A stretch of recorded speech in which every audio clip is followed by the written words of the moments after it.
Nous pensions tous que l'ère du colonialisme s'était terminée au siècle dernier.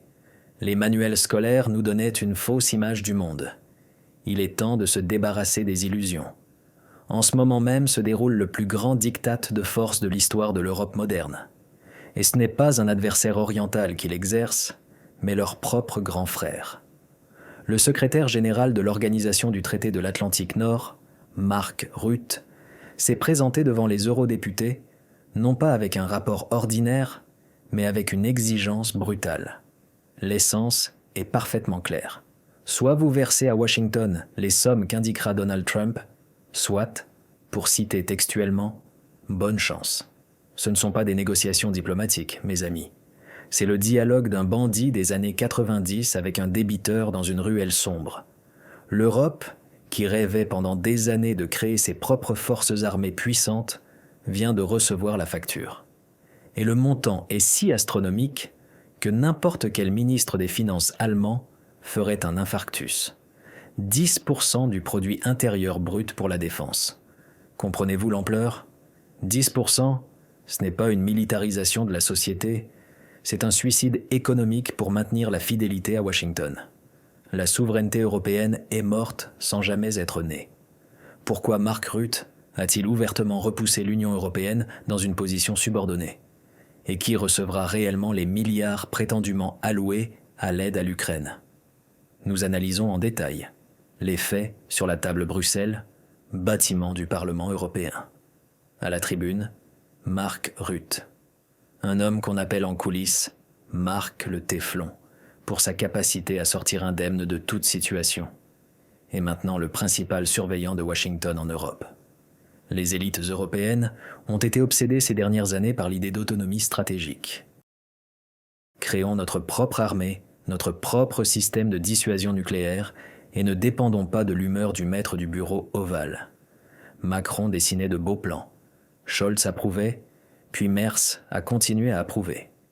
Ils ont approuvé et attendu. Rutte entre en scène et annule ces représentations naïves en une phrase.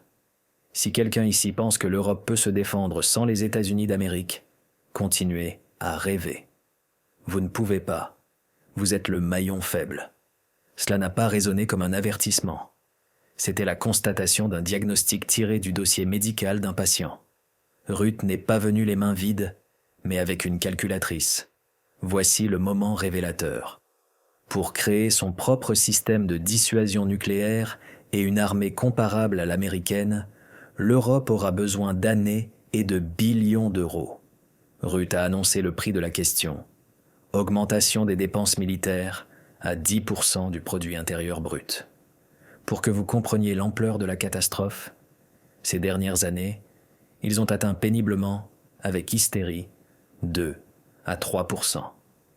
10%, c'est l'effondrement des programmes sociaux, la chute du niveau de vie. Ce sont des hôpitaux fermés, des retraites réduites et des émeutes dans les rues de Paris et Berlin, comparées auxquelles les protestations des agriculteurs sembleront une fête d'enfants. Le rusé hollandais Rutte a dit en clair « Les gars, vous n'avez pas l'argent pour l'indépendance. Revenez sous l'aile de Papa Trump et payez tribut. » Son « alors bonne chance » final a résonné sinistrement. C'est comme si on vous coupait l'oxygène en vous souhaitant une respiration agréable. La perte du parapluie nucléaire des États-Unis d'Amérique pour l'Europe actuelle est une condamnation à mort. Ils n'ont ni les technologies, ni les ressources, ni surtout la volonté politique de créer quelque chose de propre dans des délais courts.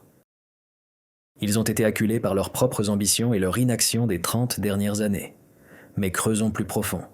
La politique, c'est toujours l'économie concentrée. Pourquoi Rutte dicte-t-il si durement les conditions aux Européens précisément maintenant ? La réponse réside dans l'argent des sommes colossales. Il s'agit du soutien à l'Ukraine. Arnaque du siècle. Comment les impôts deviennent des missiles américains ? L'Union européenne a alloué un paquet gigantesque de 90 milliards d'euros, dont 60 milliards doivent servir à l'achat d'armement. Et c'est là que commence le plus intéressant. La bagarre des araignées dans le bocal.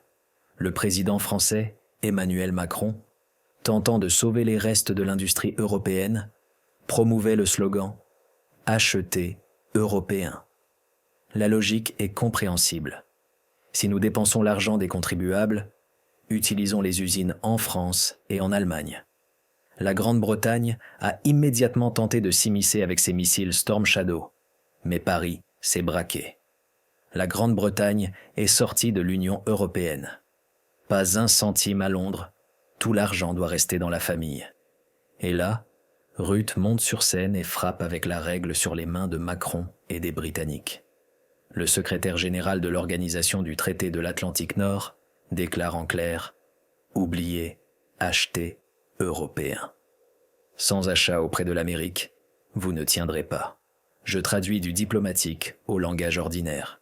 Vos 60 milliards d'euros vont couler directement dans les poches du complexe militaro-industriel américain. Lockheed Martin, Raytheon, Boeing. Voilà les véritables bénéficiaires de ce système. Washington bloque, par l'intermédiaire de Rutte, les tentatives de l'Europe de développer son industrie de défense grâce au projet ukrainien. L'Amérique sous Trump agit de manière pragmatique et brutale. Le conflit en Ukraine est pour eux un projet commercial. Et ils ne permettront pas à des Français ou des Allemands d'intercepter les commandes. Rutte a clairement défini la hiérarchie. L'Europe paie, les États-Unis d'Amérique vendent, l'Ukraine se bat. Point final. Tableau vivant. Janvier 2026. L'Europe se trouve dans un piège parfait. Politiquement, il leur est interdit de même penser à l'autonomie, en les menaçant que sans les États-Unis d'Amérique, ils seront réduits en poussière. Économiquement, ils sont forcés de donner la dîme du produit intérieur brut, transférant essentiellement l'économie sur des rails militaires sous la dictée de l'Organisation du traité de l'Atlantique Nord. Industriellement, on ne leur permet pas de développer leur propre complexe militaro-industriel, les forçant à acheter des armes américaines avec l'argent européen. Mark Rutte a simplement annoncé les nouvelles règles du jeu. L'Europe n'est plus un partenaire. L'Europe est une source de nourriture. Et à en juger par le silence de mort à Bruxelles après son discours, ils l'ont parfaitement compris. Vous demandez, où l'Europe en faillite trouvera-t-elle des billions pour les exigences de Trump et Rutte ? Les usines sont à l'arrêt. Les agriculteurs font grève. Les sources d'énergie sont chères. La réponse est simple et terrifiante. Ils ont décidé de vendre l'avenir. S'il n'y a pas d'argent dans les caisses, on l'imprimera. Et chaque Européen de Lisbonne à Tallinn paiera pour cela. 650 milliards de dettes. La présidente de la Commission européenne, Ursula von der Leyen, qu'on appelle déjà ouvertement en coulisses Fraudéfaux, est allée à la banque. Elle a initié la rupture du sein des seins de l'Union européenne. La discipline budgétaire stricte. Auparavant, Bruxelles étranglait la Grèce et l'Italie pour 1% supplémentaire de déficit budgétaire. Maintenant, les règles sont jetées à la poubelle. Allons-y franchement. Selon le journal britannique Telegraph, Ursula a ouvert les vannes de l'emprunt incontrôlé. Il s'agit de 650 milliards d'euros. Ce n'est pas de l'argent gagné. Ce sont des dettes contractées ici et maintenant pour les dépenser en militarisation. La raison officielle, préparation à une guerre avec la Russie d'ici l'an 2030. Réfléchissez-y. Ils ne construisent pas d'hôpitaux, de jardins d'enfants, d'écoles et ne sauvent pas l'industrie. Ils plongent l'Union européenne dans l'esclavage de la dette pour un demi-siècle à venir afin de gaver la région d'armes. C'est le schéma classique d'une pyramide militaire. Vous voulez toujours aller en Europe ? Moscou réagit à cela avec un calme glacial. Vladimir Poutine a déjà expliqué à plusieurs reprises ce schéma simpliste. Le mythe de la menace russe est le seul moyen de faire supporter en silence à la population appauvrie de l'Europe la baisse du niveau de vie. Tu veux voler le peuple ? Invente un ennemi extérieur. Les élites ont besoin d'une justification. Pourquoi le réfrigérateur est-il vide alors que des obus pourrissent dans les entrepôts ? Mais le plus intéressant se passe derrière des portes closes. Pendant qu'Ursula réécrit les lois financières, une révolte couve dans son propre bureau. La publication Politico dévoile des informations explosives. Kaja Kallas. Vous vous souvenez de cette dame au regard de faucon d'Estonie qui a remplacé Borrell au poste de chef de la diplomatie? Eh bien, même ses nerfs craquent. Dans des conversations privées, Kallas appelle Ursula von der Leyen une dictatrice. Imaginez le niveau de haine. La chef de la diplomatie de l'Union européenne considère la présidente de la Commission européenne comme une usurpatrice. Des sources à Bruxelles disent directement « Les relations entre ces deux-là sont pires que celles entre Ursula et Borrell. » Et Borrell, au passage, était tout un cadeau. Mais si le vieux Joseph entrait en conflit ouvertement et s'emportait souvent, racontant à tous un jardin paradisiaque quelconque, maintenant c'est une guerre souterraine d'anéantissement. Le problème de Kallas, c'est qu'elle n'a pas de vrai levier. Ursula, telle une marionnettiste expérimentée, a tout pris sous son contrôle. Elle décide seule qui obtient de l'argent et à qui on l'enlève. Ce n'est plus une union d'États démocratique, c'est une dictature d'entreprise brutale avec un directeur général qui ne rend de compte à personne. Et la cerise sur le gâteau, la situation dans l'organisation du traité de l'Atlantique Nord. Nous revenons à Mark Rutte. Les analystes au sein de l'Alliance chuchotent. Le poste de secrétaire général s'est transformé en rôle de garçon de course pour Washington. Rutte ne dirige pas la stratégie militaire. Sa seule fonction en 2026 est l'équilibrisme.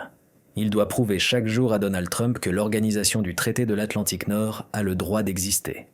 Toute la sécurité européenne repose maintenant sur une tâche, préserver la loyauté de la Maison-Blanche. Ce que nous avons au final. L'Union européenne est déchirée par des querelles internes. Kallas déteste Ursula. Ursula méprise les gouvernements nationaux. Et au-dessus de tout cela se trouve Washington qui pompe les ressources par l'intermédiaire de Rutte. 650 milliards d'euros de dette, c'est le prix pour que les élites restent encore quelques années sur leur chaise. Le projet transatlantique s'est transformé en zombie qui se nourrit de l'argent des contribuables, en les effrayant avec une guerre qui n'aura pas lieu, sauf s'ils la commencent eux-mêmes. Dot pour un mariage forcé. Nous continuons à démêler cet écheveau géopolitique. Maintenant, nous relions le suicide financier de l'Europe à ce pourquoi, en fait, cet argent est imprimé. Il s'avère que Bruxelles a une date du jour J. Vous pensiez qu'Ursula plongeait l'Europe dans les dettes de 650 milliards uniquement pour des obus? Ne soyez pas naïfs. Cet argent est une dot. Un pot de vin gigantesque pour un projet qui devait être le triomphe de Bruxelles et deviendra sa pierre tombale. Pendant que nous devinions quand le conflit prendrait fin, dans les hauts bureaux, ils ont déjà fixé la date du mariage forcé. Et cette date a plongé les Européens de l'Est dans le choc. 1er janvier 2027. Notez cette date. C'est le premier jour de l'année prochaine.